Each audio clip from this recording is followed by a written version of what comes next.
Okay. And, oh, where's my thingy?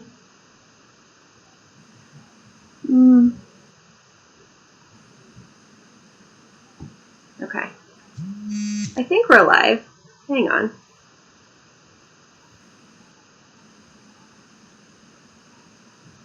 Yeah.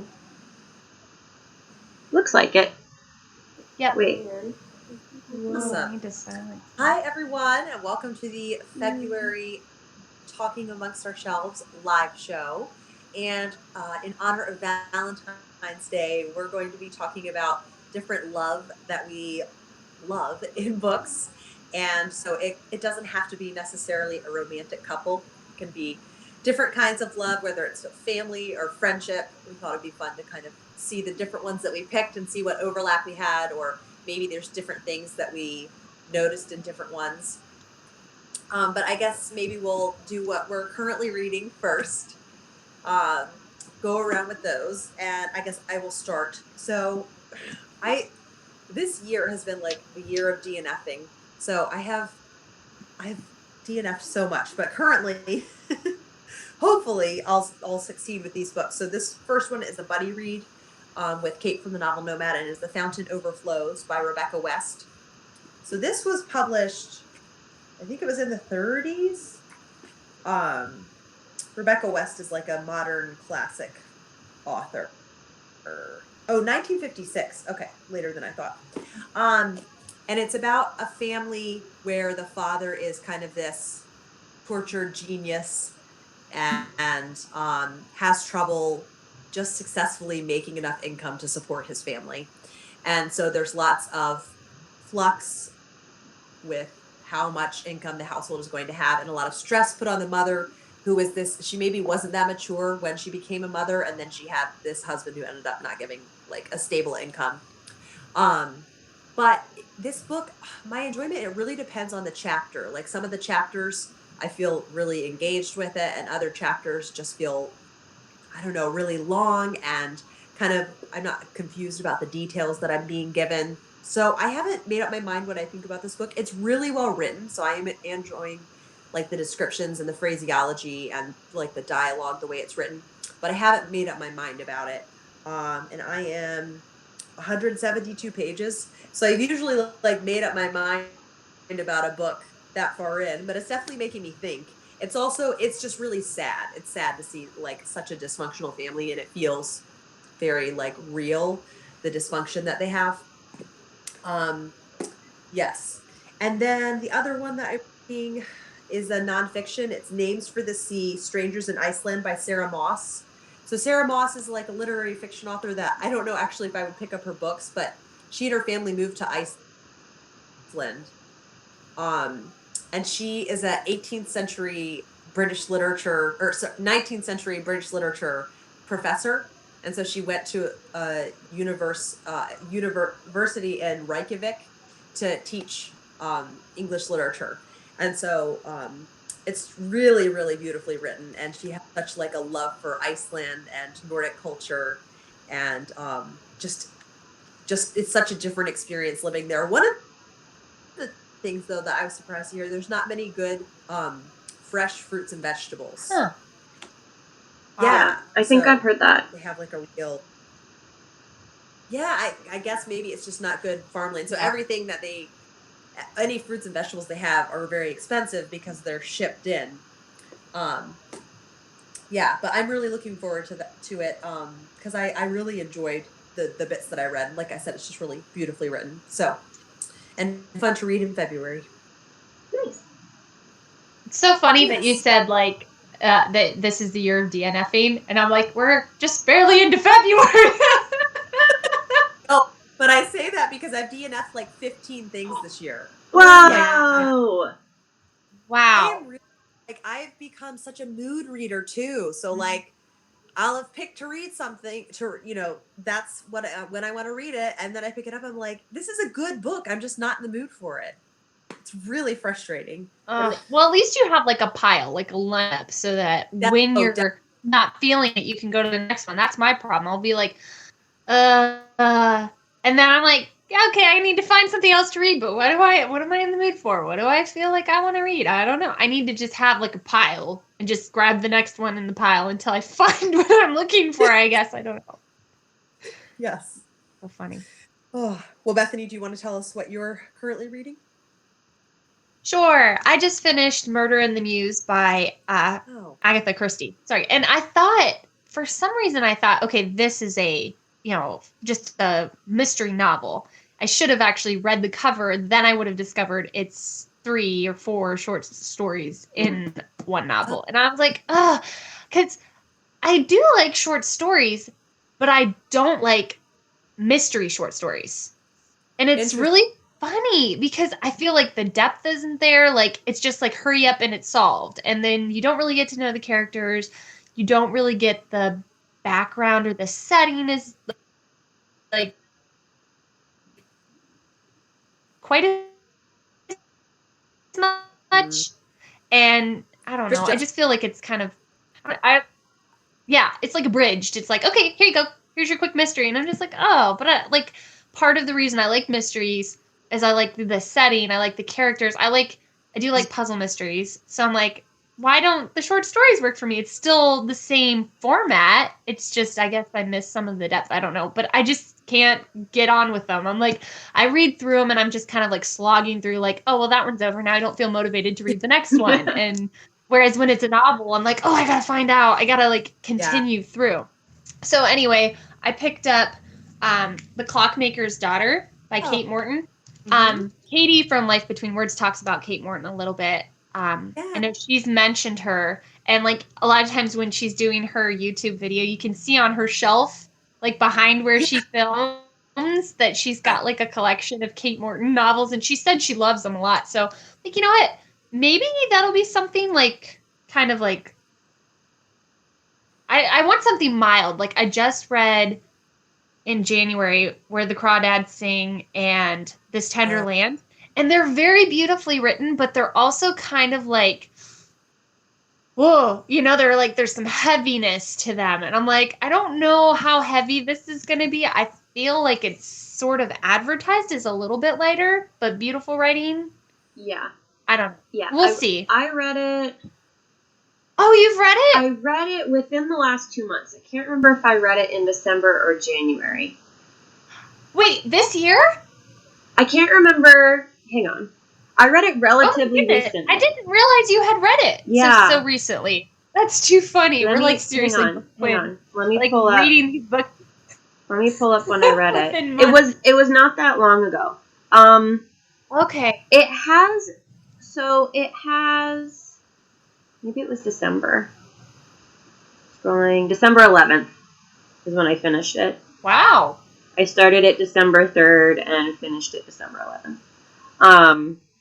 So it has some, I wouldn't call it heavy, but it's not fluff. But I felt as though it was a slow burn, but without being boring. And the writing is lovely. I like that. So, and it has like kind of a mystery element to it that is a little dark. Sort of like, I like it. Like levels of a 13th Tale, even though it's totally not a 13th Tale. See, that's what I'm looking for. Yeah, just kind of like that kind of like a little bit atmospheric, a little bit like, I don't know, just a little softer. It is a little softer. Like Where the Crawdad Sings and This Tender Land were good, but they were so like, it's like one hard thing after another, and the characters are overcoming them, but it's just like, okay, I need a break from all these hard things. Something happens, and there's like sprinkles where you're like sort of trying to figure it out, like in a mystery. And I felt like by the time, I don't want to spoil it, but I feel that by the time things are become like, you may or may not totally solve it, like sort of how a 13th Tale sort of has a mystery element to it, but it's not a mystery. You're just like trying to figure out stuff.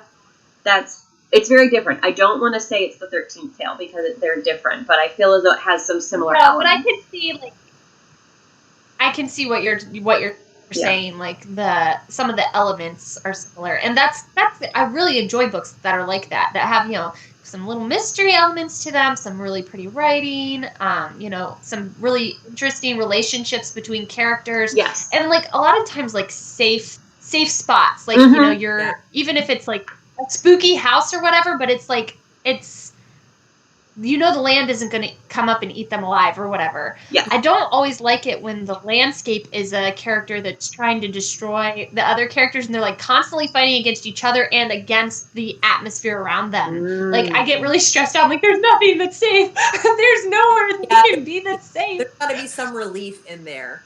Yes. Yeah. Exactly. Series of action events, I love the humor, like, cradles you through the series, you know? Yes. Because there is so much tragedy that happens, but then you can laugh at, like, the ridiculous puns that they're making. Yes. And the writing, when the writing is purposefully like funny or tongue-in-cheek or whatever, like there's that balance, and it's beautiful. I love it when they do that, when authors do that. It's just fun. It's great writing. But yeah, that's all I'm reading right now. I've been watching Seinfeld lately, and my enjoyment, like, depends on the episode. Like, so in one episode, they can't find the car in the parking garage. That's the entire episode. They can't find the car. And I was saying to Dave, like, see, this isn't fun because there's not anything really hilarious happening. This just feels like it's happened where I can't remember where I parked my car. But then another episode where, like, they're staying at Jerry's parents, and Elaine sleeps really bad on the fold-out couch, and so then she has to take a ton of muscle relaxers, and is really funny, like, after taking the muscle relaxers. But people are, like, bickering, but Elaine's being really funny, so yeah, there has to be some humor interspersed in there. Absolutely. Yes. So, Becky. What about you, Becky? Well, I am currently listening to Homework by Julie Andrews Edwards, which, Kate, I believe you listened to not too long ago. Yeah. So I was actually, I was sewing a skirt last night, so I was like, I need an audiobook, and that one had just come in. I'd been on the wait list for a while, so I was like, guess I'm listening to Julie Andrews. So I had a little date with my sewing machine and Julie, and it was really great. And I'm a huge Sound of Music fan. Like, it's been my favorite movie since I was 5. I own 3 copies of the soundtrack, one on vinyl, one on CD, one on cassette tape. I own the VHS and 2 or 3 DVD editions, and my husband's like, we have multiple copies, we only need one. And I'm like, no, they have different additional content. I need all the behind the scenes. Like, I love it so much. So I was listening to her talking about filming in Austria when they were filming The Sound of Music, and I listened to the audio commentary on the DVD many, many times, but there were a couple stories that were not on the audio commentary, and it was just delightful. So I'm only halfway through, but that is very enjoyable. And then Bethany had fairly recently read Station 11, I believe, right? Yes. Yeah. Yeah. And I'd had it on my to-read list for a while. I think I'd seen it going around Instagram or BookTube or something. It was just kind of like, oh, I'll add it to my to-read list just so I don't forget it. And then you had read it. And then with this whole coronavirus that's going around, as tragic as it is, I've sort of been in the mood to read some sort of, there's a flu story. I don't know why. It's probably absolutely horrible. Becky, oh my goodness, Dark Becky is coming out. I'm not to take pleasure in it in any way. Like, no, but I've been wanting. Funny, like, I've been wanting to read The Andromeda Strain by Michael Crichton ever since I read Jurassic Park. And goodness gracious, I don't know why I can't find this book. Like, anytime I go in a used bookstore, I look for it, and I cannot find it. Jurassic Park is also surprisingly hard to find. I don't know if people are just keeping their copies or what. And then I also wanted to read Cobra Event, because I had some friends who read that in college, and they've been telling me ever since college that I needed to read it, and I couldn't find that. So I was like, guess I'll read Station 11, because I've already read Stephen King's The Stand, and that was very scary. So I had 4 options, and Station 11 is what popped up. So that very long story. I am 76% of the way through. I'm reading it on my Kindle. It was a slow start. I was like, this is okay. This is okay. This is a 3-star read. Like, I will finish it. I'm not loving it until I hit 53%. And there was nothing specific about the story. I just happened to look down at my Kindle. I'm like, this is getting good. How far am I?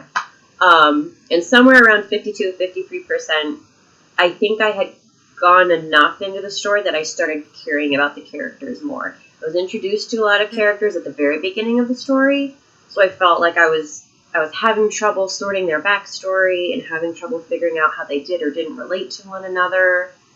And it felt as though it was just, and then this happened, and then this happened, and then this happened. I was like, okay, that's fine. But I'm starting to get into it. I don't know that it's really... I don't know how much it's going to stay with me in terms of how much I'll be like, oh yeah, that was really great. But I'm enjoying the reading experience for now. And I gotta say, I read The Stand a few years ago by Stephen King, and this is so much lighter, which is really nice. Like, it's just, I was expecting it to be really dark, and it's, at least so far, it's not as dark as I was expecting, which is nice, because I sort of wanted some dystopian post-apocalyptic. Yeah. We get it. No worries. Post-apocalyptic. I just didn't want it too dark. So yeah. So for this season, whatever my reading season is, I'm enjoying. As of today, I'm enjoying it so far. So it's a very rambly response for 2 books, but. That is what I've been reading and listening to. I was actually, for those who are watching the live stream, we were having a tiny bit of technical difficulty at the beginning, and so I had my Kindle with me, and while one of the other ladies was getting her camera figured out, I was just like, and like reading the next chapter tonight in my book. So. Well, would you like to kick off the first choice for love in books that you love? Sure. Did you say Bethany or Becky? Yeah. Or Becky. Becky. Okay. I thought you said Becky, and I'm like, wait, it cut out. I don't know if she was talking to me or if she was talking to Becky. Our names are too similar. Yeah, sure, I can go. Although I will say, the first one that I want to talk about, I think you guys will probably also have on your list. But then you can just jump in and all 3 of us can talk about it. Yeah. Can we just talk about the wonderful Elizabeth Bennet and Fitzwilliam Darcy? Oh. Not on my list. I purposefully left it off. Really? Okay. Yeah. So confession time. Up until maybe 5 years ago, I wasn't a huge Pride and Prejudice fan. And the older I get, the more I love Mr. Darcy. And I think it's because my husband has some of Darcy's qualities.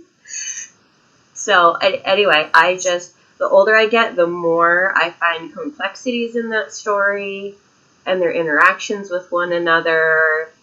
I just love it. It's so good. Like, Pride and Prejudice is just so fun. It never gets old.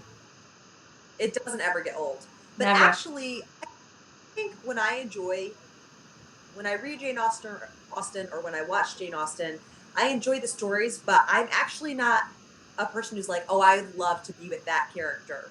I actually much more prefer, like, Gaskell's men. Mm-hmm. Over Austen's men, like, they do, like, they just aren't that active. Like, they socialize. Which they don't have jobs. Yeah. And so that's why, actually, okay, that's Captain Wentworth. He's like a man that I'm like, oh, I like you. But yeah, I do love the notion, and I think it is how it often goes, of the, like, hate to love. Yes. thing. And it's so cool because I think Shakespeare has it a bit in his, but I think Jane Austen really she just made that this amazing dynamic, and it's complicated, and all of the misunderstandings that they didn't even know that they had, and just you can be so wrong about a person, and she just builds this amazing novel with so many layers to it, and yeah. Yeah, and I think so something good. else that I can appreciate, and I can't speak to Gaskell because I still haven't read any of her books. Sorry, Kate. This is for anyone who's watched the live streams before. This is a lovely ongoing tension between Kate and me. It's fine, but I think I think of myself as an emotional person, but I'm not exterior. I cannot talk tonight, guys. I'm not externally emotional. I keep everything like buried deep down. So the idea of like a more stoic Darcy, I really relate to, and I can understand. I'm like, no, he's not crazy. He's the only normal person in this entire story. Like as sweet as Bingley is, like I'm fine with Bingley like being off to the side. Like that's great for He's you. very white. Huh? He's very white bread. Yes. Which Like, is oh, sweet, he's and he's sweet. sweet, and I'd love to have him as a friend. But in terms of like truly getting a character, I'm so much more on Team Darcy because I'm like, yes, I will think about this for a long time and then make a decision after much contemplation. She smiles too much. Yes.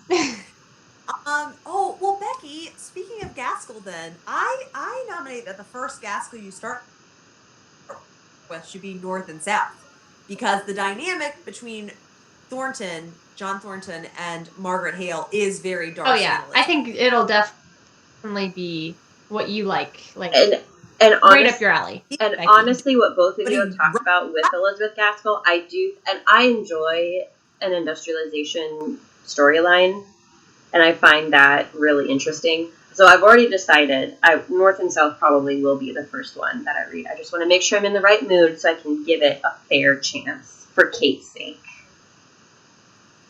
give Elizabeth Gaskell a chance. It's going to be a new hashtag I'll use. Yes! Oh my goodness, you totally have should. Becky's name in it. Give Elizabeth Gaskell a chance, Becky.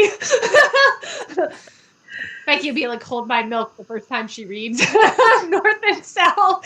Oh, all right. Now, a love that you didn't talk about in Pride and Prejudice is the love that Mr. Collins has for Lady Catherine de Bourgh.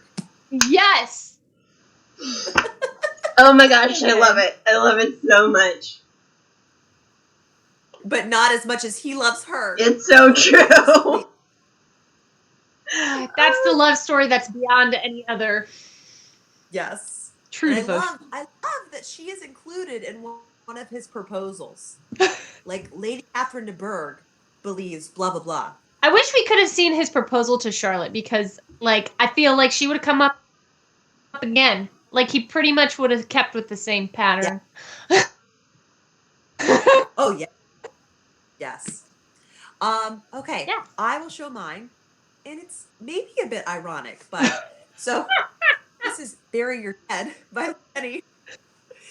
Romance. But Inspector Armand Gamache and his wife, Raina Marie. I can't say it with a French accent, so I don't know if it's like Reina. I don't know. But their relationship is just so touching. And I think they were high school sweethearts, if I'm remembering correctly. And so they've just known each other forever, and they're so comfortable with one another. And since he is, the chief inspector, his life is, not like he's in danger a lot of the time, and so they don't take anything for granted. And he just has such a like deep respect and regard for her, and she sometimes they actually utilize her for research in cases, but it's not like she's not like on the sites ever. She just like will do some research into backgrounds of people. And so that's one thing that's so fun about series, and I think detective series in particular, is if you follow the series, you really get this knowledge of the characters as you're going, and you find out these little idiosyncrasies and just interesting things from their background. And there's just this one moment that's so spoilery, so I can't say it, but it's just so touching, and I've just never forgotten it. And I don't know if it's in Bury Your Dead. Um, but yes, I love this couple from here. It's one of the things that, that there's like so many elements that will make a detective series your favorite, and that's just one of the things why that series is one of my favorites. It's just so touching. Joanna says, And yes, North and South is amazing. And Carlos says, hi, I've heard that there's a good romantic relationship in The Master and Margarita. This is the book that I'm currently reading. Oh, I've not heard of that one. Oh, Me either. that's cool.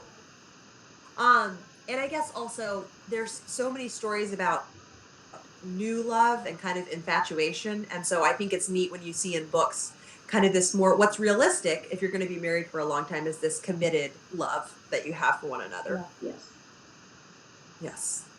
All right, Bethany. Okay, this is gonna not come as any surprise, and neither of you are gonna bring this book up because it's Our Mutual Friend by Charles Dickens.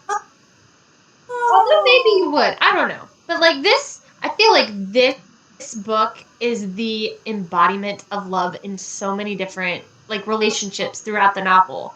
Like you've got a romantic relationship, you've got like friendship. It's like love in the form of loyalty and faithfulness. Like Beautiful, Bethany.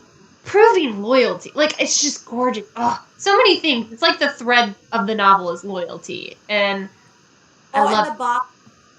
Yes, but I don't want to say anything too much because I don't want to be spoilery. Because there's just so many things like that. Like when you actually read this book through for the first time, you're just like, oh, the beauty of the like how it all comes together is just genius. It's just a great book. Love is everywhere in this book. It's amazing. And Great I love book. Sloppy. Remember Sloppy? Yes. Oh my goodness. His name. Well, the names that he gives his characters, like, I mean, where does he come up with these? I bet he was giggling to himself as he's at his table writing this, like, okay, what should I do? Oh, I've got a good one for this guy.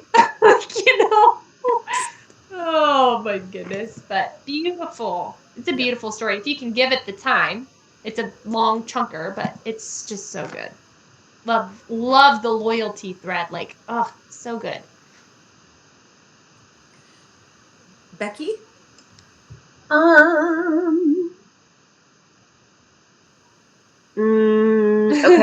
I'm trying to figure out which one I would talk about. Okay. I think this is another book I think you guys might bring up, but I want to bring up a different aspect of it. So this is Anne of Green Gables, and I'm going to talk about the whole Anne series, but I don't want to focus on Anne and her romantic interest. I won't say who it is in case someone hasn't read the book. And I don't want to talk about Anne and Diana, even though they are often referred to as kindred spirits. I want to talk about Marilla and Rachel Lynn. Because I know, right? Because I was rereading through the series last year. At one point I was doing like an Anne book a month. And then it was starting to feel kind of close together, and so I kind of took a pause. But I'm really enjoying rereading books that I read as a child, as an adult, partially because I get to revisit them, partially because there are nuances I didn't pick up as a kid, but also because I feel as though I understand the adults so much better. And reading through Anne of Green Gables as an adult this last time, the relationship between Marilla and Rachel just really stood out to me because they are both such strong personalities, and they annoy each other so much, but they go through life together, and they are like the biggest supporter of each other through various stages of the book, like whether they have celebrations or loss. Like each woman will kind of have an opinion. Sometimes Marilla's like, I'm just gonna keep this to myself. Rachel's just like, I will put it out there everywhere. Everyone knows what I think about everything in this town. But they even though they annoy each other, they put up with each other's differences because they truly have grown to love and support each other. And then through that, Rachel really does come to love Anne in sort of this aunt-like way that I really didn't see or appreciate as a kid. So I just really love the loving someone through their faults kind of storyline, and the loyalty that comes from being in a smaller community and having to lean on each other through the good times and the bad. Anyway, I just really enjoyed seeing two peripheral. Well, I mean, they're still like they're not the main characters. They aren't the main relationship, but they're just like little tidbits that flow through all of the books that I've really come to appreciate. That's cool. Cool. I was thinking about rereading Anne of Green Gables, and I will definitely be looking out for more kind of looking into depth in that relationship. Yeah. I noticed it more in the second and third books. I think because as Anne becomes an adult, she begins to have more of an adult relationships with those who were adults in the first book. So her relationship dynamic changes with them a little bit. And I think as all the characters in the series mature, they all kind of mellow out in some ways. Even the adults end up growing as Anne is also growing. Anyway, so it's just something that I've noticed one of the last times reading through it. I was like, I've never heard anyone talk about this. Yeah. Wow. Very cool. All right. I wanted to talk about this Cinderella retelling, Cinders. And Henry and Ella are the like romantic leads in this. And what I like about this is that she actually goes to jousting tournaments dressed as a boy. And she gets to know Henry, who is the prince, very well, and he's not treating her differently. This is set like in medieval times. And so he's not treating her differently because like, oh, you're a girl and I have to treat you like this like delicate little flower. And he just treats her like a friend, and they just have this real, like, he's not putting on airs for her then, since he thinks she's a boy, and gets to know her that way. And so it's cool because obviously she knows she's not a boy, but she has to kind of hold this back from him. So it's neat to see them get to know each other over the course of the book. And then it's really cool because she shows up to the ball dressed as Ella, like dressed up in a dress and everything. And it's just really cool to see the dynamic in it. So I just thought it was a really cool take on Cinderella, and I really liked it. That's awesome. That sounds really fun. I may have to read that one. It was. I think I ended up giving it 5 stars because I liked it so much. Oh wow. That's really cool. Have to add that to our Goodreads, Becky. Yes. The next one I have is, well, this is going to seem like really redundant, but another Charles Dickens, A Tale of Two Cities, which everybody is not going to like because I'm the only one who likes it. But to all the viewers, maybe they'll read this and love it. The story in this one that stood out to me, the like love was a selfless love. Sidney Carton and his sacrifice, like his self-sacrifice, the idea of putting himself aside because of loving somebody else or valuing somebody else. And I'm like, I'm here for that, Dickens. Loyalty, selfless sacrifice. I'm a sucker for it. But yeah, another Dickens. I'm like, why am I grabbing all the Dickens novels? This is why I love Dickens so much. I think he captures love in different relationships like really, really well. Mm-hmm. The elements of what makes a relationship really strong, or what makes a person, like what motivates, what's a person's like motivation to do something big, or to like show somebody that they care about them or love them. It's not like, little, that's huge things. He always portrays it really big, and I like that. So flamboyantly amazing self-sacrifice, get your tissue box out. So good.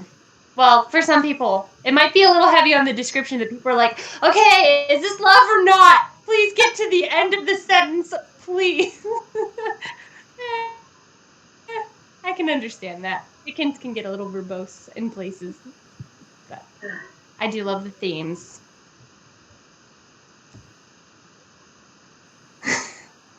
You can go, Becky. Kate, did you? I won't bring up Dickens again. No, I no, promise. you can bring it. I was having flashbacks to when I read. Oh, Kate, you sent it to me. Something about the two idle apprentices or something like that. Oh, yeah. Oh, yeah. It was co-written by Torah Dickens you- and Wilkie Collins, and I just remember as I was reading it, I'd be like, oh, I wonder who wrote this part. And then I got to one entire page describing a blue and white vase, and I was like, this is Charlie. I can see you from a mile away.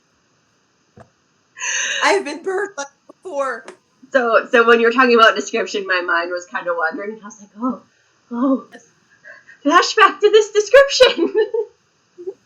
Charlie, get your vase descriptions under control. Gosh. I have this running joke where when I'm reading Dickens, when he annoys me, he's Charlie, and when he is fantastic, he's Mr. Dickens. So, or sometimes I'm like, ooh, I like it. I'm like, oh, yes, Mr. Dickens, and then I'll get to something like that bowl or that vase, and I'm like, Charlie, why'd you do that to me? It's a very complicated relationship with Charles Dickens. Okay, is it my turn to go again? Yeah. So I talked about a more romantic relationship. I've talked about a friend relationship. So now I want to talk about it's not it's probably it's a three-way tie for one of my favorite families in literature, and that is the Weasley family. And I chose the Goblet of Fire because I feel like we get to spend more time with the Weasleys in this book. I love the love and the companionship that the Weasley parents have for each other and have for their kids, that they have for their kids' friends, especially for Harry, who doesn't have really much of a family, and just the way that they kind of adopt him into his family. How Mrs. Weasley always sends him Christmas presents, and even though they don't have much money, they're just so giving. And I love how Mrs. Weasley worries about Harry during the series.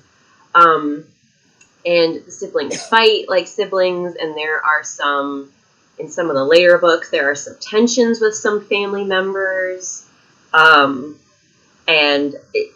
But when you look at all the people that are represented in the Harry Potter series, the Weasley family is just the family that really stands out. I think because they're so large, and because they all have real red hair, they quite descriptively they stand out, but also they seem to just kind of corral everyone that they're around. And I just want to be Mrs. Weasley when I grow older, and just be yelling at my kids one minute and be like, oh, Harry dear, how are you? How was your trip? While I'm magically knitting a sweater. That's who I want to be when I grow up. Anyway, so I was kind of going through my shelves, and I was realizing, I don't know if I just don't pick up on it, or if I just don't gravitate towards books with strong relationships, or if it's just not an aspect of books that I really focus on. So I was kind of going through my shelves. I was like, I mean, yeah, they're friends, but their interaction with each other doesn't really stand out to me. And then when I landed on the Harry Potter series, I was like, oh yes, the Weasley family as a whole is one of my favorite families in literature, for some reason. So. Well, I just love all the teasing Fred and George do. Yes. Oh, yes. Harry, thought we heard your dulcet tones out here. And in one not opening ceremony, what is it called? I don't know, the big feast that they do at the beginning of the year, how Dumbledore tells them to sing the school anthem like to the tune of their choosing, and Yes. the Weasley choose a funeral dirge and like keep it going longer than anyone else. So good. Okay, the next one I want to talk about, and I forgot until right before I'm going to hold it up that I picked this for the book for you guys to read. Is My Father's Glory at My Mother's Castle. Well, talk I it have up, that on Kate. hold. It should be coming in. Yay! So Yay! just the sweet, sweet love that you get to see for his parents and how he like so fondly remembers the time that he got to spend with them. And like his father is like a really fiery atheist, and he talks about it kind of what do I want to say? Like he's not really telling you what he thinks about it. I'm guessing though that he is an atheist himself, but kind of this fondness he has for like his dad getting so like fiery. And the dad will debate with like the Catholic uncle and things. And then just his mother, how he said like to him like she never aged and she was just so beautiful. And so looking back on the special time that they had, like when they would go and stay in this house in the countryside, and yeah, it's just, you can tell it's like written about a real family. Like there's one point when his brother is like, he keeps hiding because he doesn't want to take baths, and it's just futile to like resist baths. Like your mom is gonna find you eventually and you're gonna get a bath eventually, but he keeps like hiding places. And he learns to read at a really young age, but his mom is worried his brain will get too big for his head, and so he he like hides and reads cookbooks. Those are like the only books that she's left there. Yeah, so it's just really sweet, and there's so many little anecdotes, and yeah, just the pride he has and who his parents were. It's really special. Oh, that's really good. It is. Yeah. All right, my next one. Yeah, what should I show? Jane Eyre.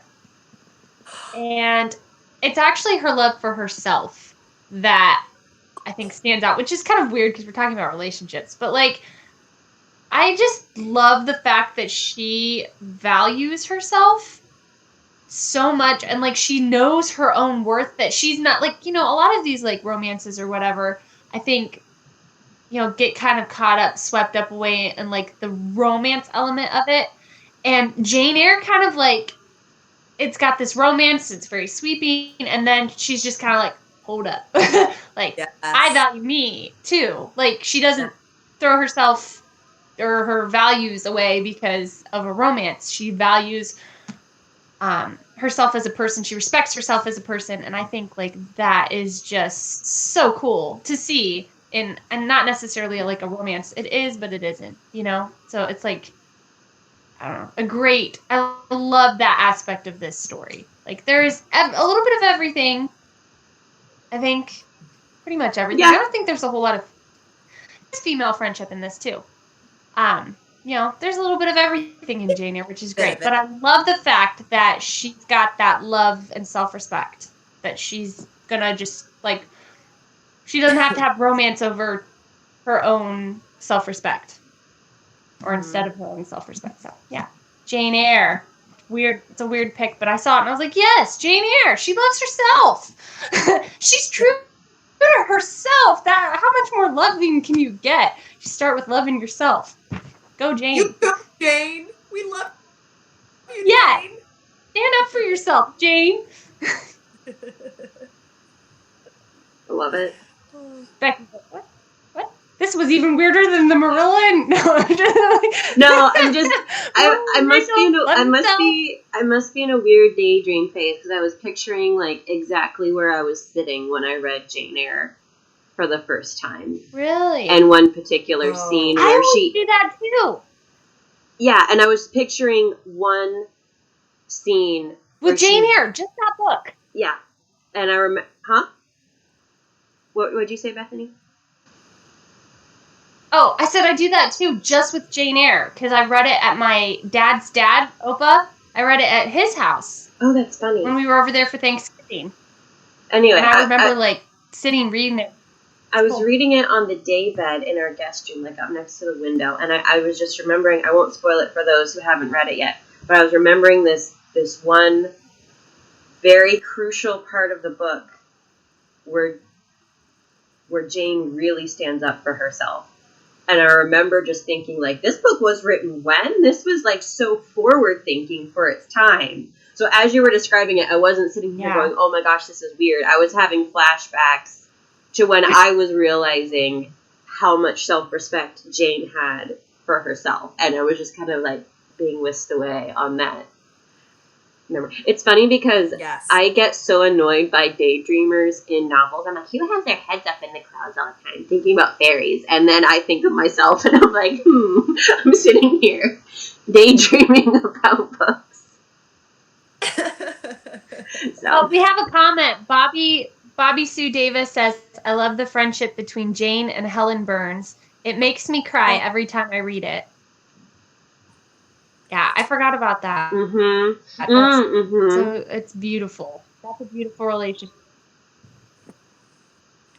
Oh, we have another one I think we missed. Donzel Williams says, hello. No. Hi. Sorry we missed your comment. Whenever I hear... I keep trying to, like, refresh the page.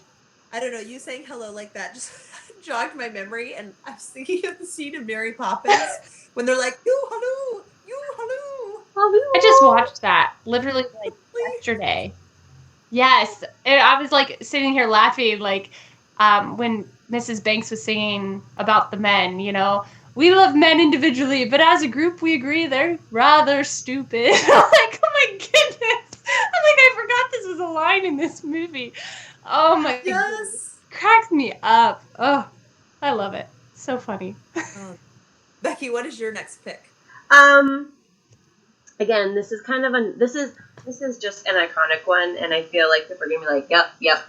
But a friendship that I'm gonna bring up because I feel like the themes of this friendship are repeated in so many other mediums in books and film are Sherlock Holmes and John Watson, because they kind of embody, you know, the logic versus the heart, and the looking at motive versus looking at what's right in front of you. And they're so different from each other, but it's because they're different from each other that they work well together. Well, let's be honest, Sherlock Holmes kind of works on his own, and Watson, like, toddles along for our benefit. But you know what? It's okay to have a friend who challenges you, and it's okay to have a friend who's kind of your shadow. It's not a problem. But I just feel like that kind of relationship where sort of the logic and the heart are represented in two characters. I keep thinking Star Trek, where you have like Captain Kirk, who's kind of in the middle between the logic of Spock and the heart of Bones, and that tension. But I feel as though one of the places where you see it first and you see it most clearly, and where it has just been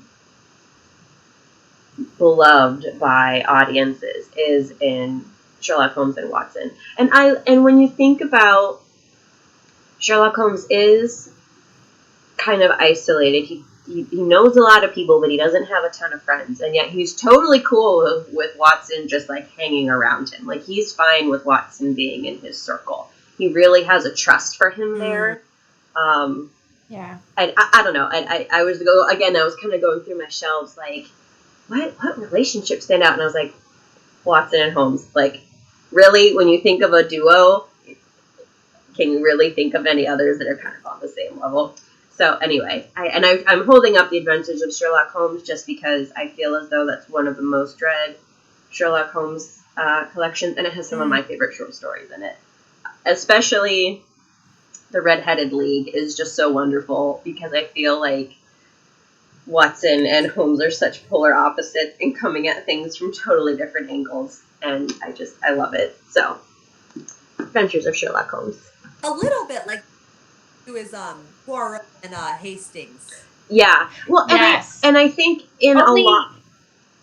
Yeah, and I think in a lot of mystery series, I really think Holmes and Watson kind of set the tone for the the logical, eccentric, Yeah.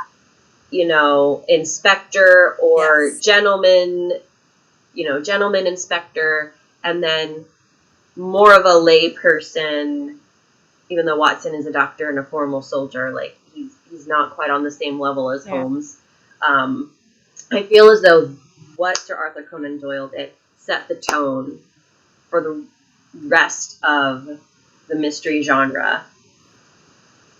Yeah, in totally. so many ways. And even when you have kind of an isolated inspector, there always seems to be like someone who follows them around or someone who gravitates towards them. Even in cozy mysteries, like they have to have a friend. They can't totally do it on their own, even if it's just someone they have to talk to in order to process all the pieces. And their friend has no. Gotta shine the spotlight. Yeah, Like the spotlight holder, the person who shines the spotlight on the detective. Yeah, like Although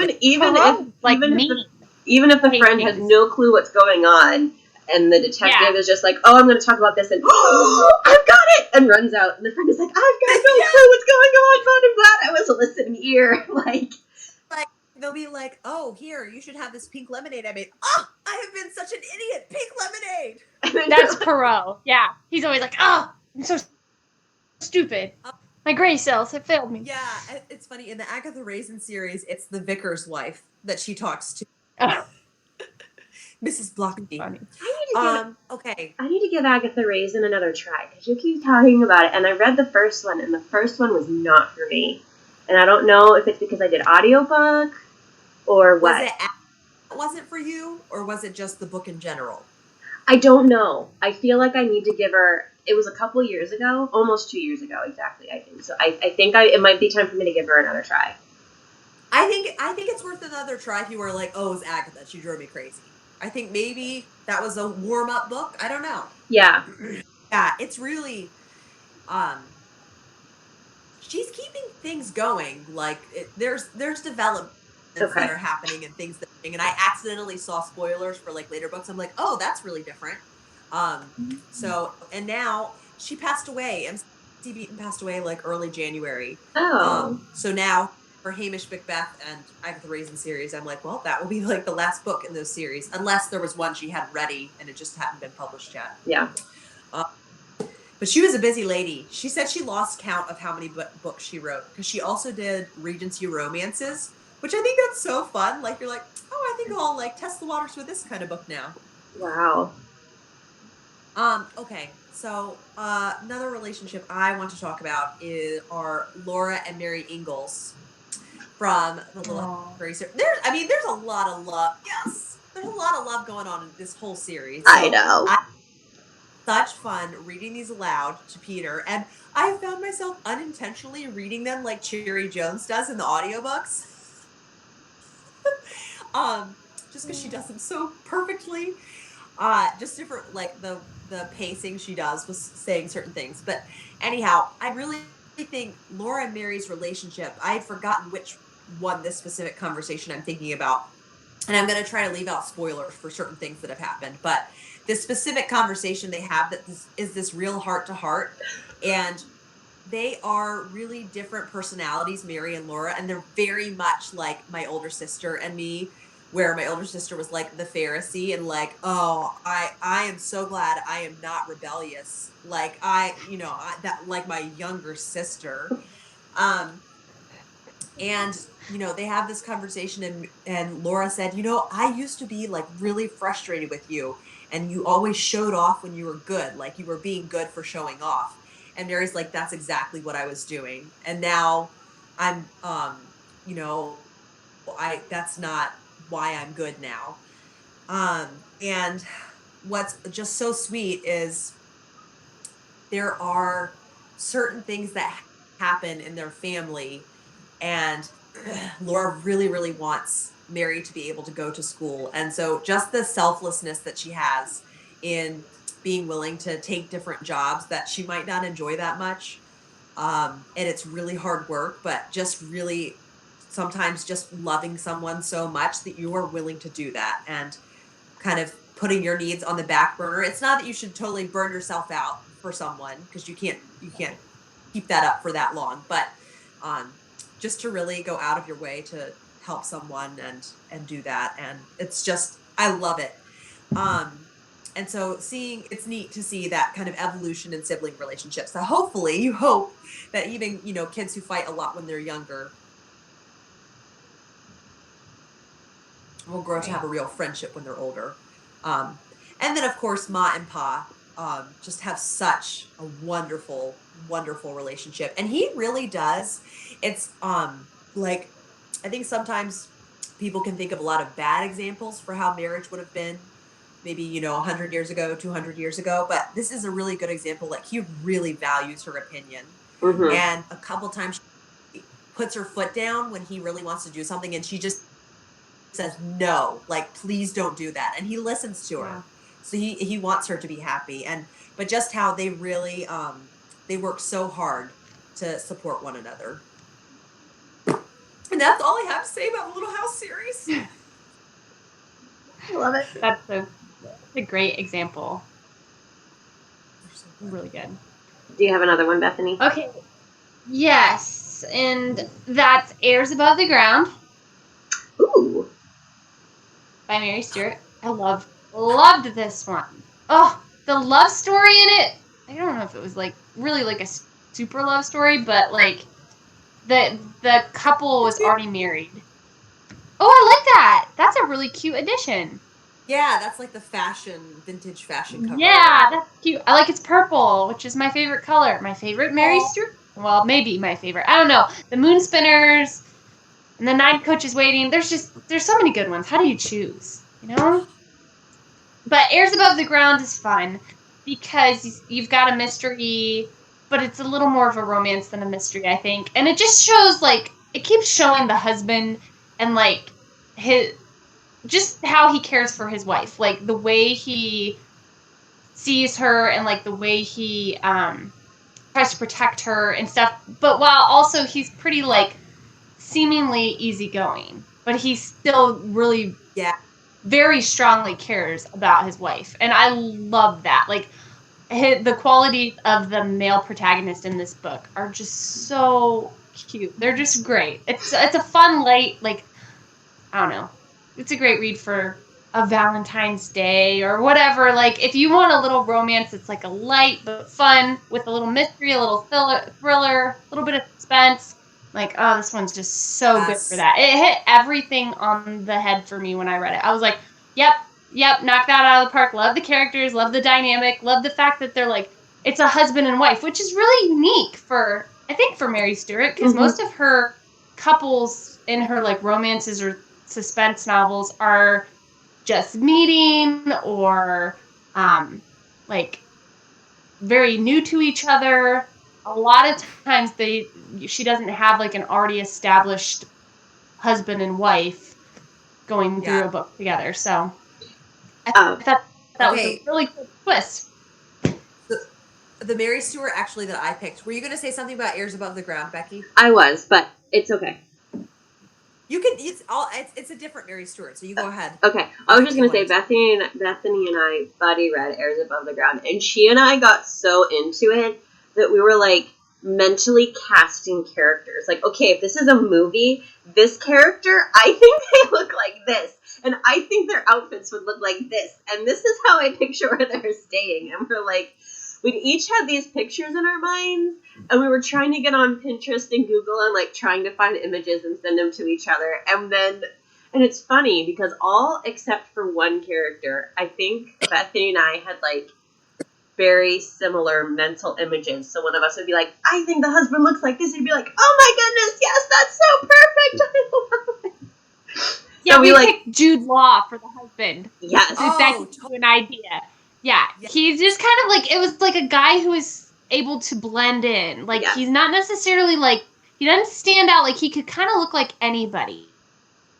Yeah. Sort of like a hair color that could go either way, an eye color that could go either way, that kind of a character. So we're like, who could be like that? Like, oh, Jude Law would be good. Although I feel he could kind of so handsome, he might be likely to be noticed. But he could, like, dumb himself, like, down or, like, what, scruff up or something. I don't know. I feel like he could blend in well. You know, probably average height, a lot of averages in there. Yes. And that's kind of like the male character from this. He needed to be because he needed to be able to blend in or whatever. So it was fun. Yeah, and I Okay. We forget had fun with that one. I forget who we picked for the protagonist, but one of us like found a picture and sent it to go. And we're like, yes, that's what she looks like. But I can't remember. I can't remember if it was just like a fashion picture that we found, or if it was an actual It might actress. have been because I'm not pulling any actress out of my head like a well-known actress, but Yeah. I don't know. But anyway, we really got into it. We did. Okay, so I picked This Rough Magic, which you still haven't read yet. No, it's one of the. I've read it. You've read it. Yes, I didn't realize I had read it, but I actually have. I've read it. It's the dolphin one, right? It's the what? Yes, It's the dolphin one, right? Yeah. Okay. Well, I haven't read it yet. Now I'm excited. Okay.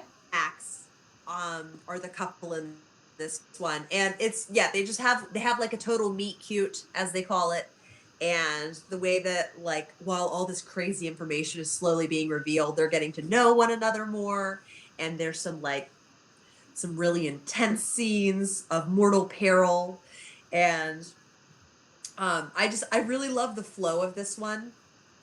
It kind of hops around from thing to thing and has a lot of humor in it too, and I felt like that was a real strength to this novel because the mystery in this one is really intense. So It I really is. feel like it.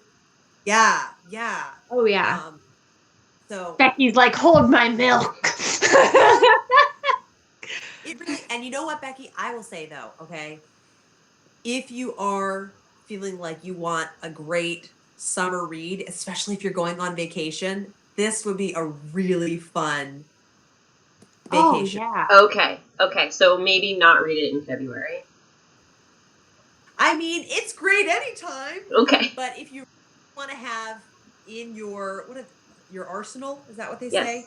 Like a summer read ready that you're like, okay, this will be a fun one, and you know you like her writing. Yes. Yeah. I think This Rough Magic would be like, a super great one to read. Perfect. Yes. So Becky, I guess since Bethany did that one, do you have? Yes. So one? I also had Little Town on the Prairie, but again for a different relationship. And I was trying to remember which one we started. Say it's not Nellie and Laura. No. No, and I can't remember if it was this one or the next one, but I love Laura and Almanzo, and their relationship is so quiet, but it's so constant. Like there's never this big profession of love. There's never this. He's just always kind of there. Like one night he shows up and he helps her with her coat and he walks her home, and they're like, okay, that was nice. See you. And then, Yes. As their relationship progresses and she's teaching at a school, he just comes and picks her up every weekend. Like, she doesn't ask. He doesn't make a big deal out of it. He's just very faithful and very constant and just really cares for her. And again, as someone who tends to be more internal with I'm external with the little things. Like if you see me on camera, I'm like clapping and getting excited about stuff. But the heavier things in life, I do tend to internalize. So I really value the slow, constant loyalty and faithfulness and just companionship. Like there's not even this, oh my gosh, he's like the most handsome man in town and he's got so much money. It's just he's there for her when she needs him to be there for her. Yeah. And they go through some really hard times, and they make it work, and they just plow through. And I just really enjoy seeing stories with that kind of faithfulness and that kind of consistency with one another. And again, it's just very quiet. Like there isn't a lot of hoopla, but some relationships just don't need a lot of hoopla. They just you just kind of slide into it. You're like, oh, this just feels comfortable. And then you just kind of keep going. Yeah.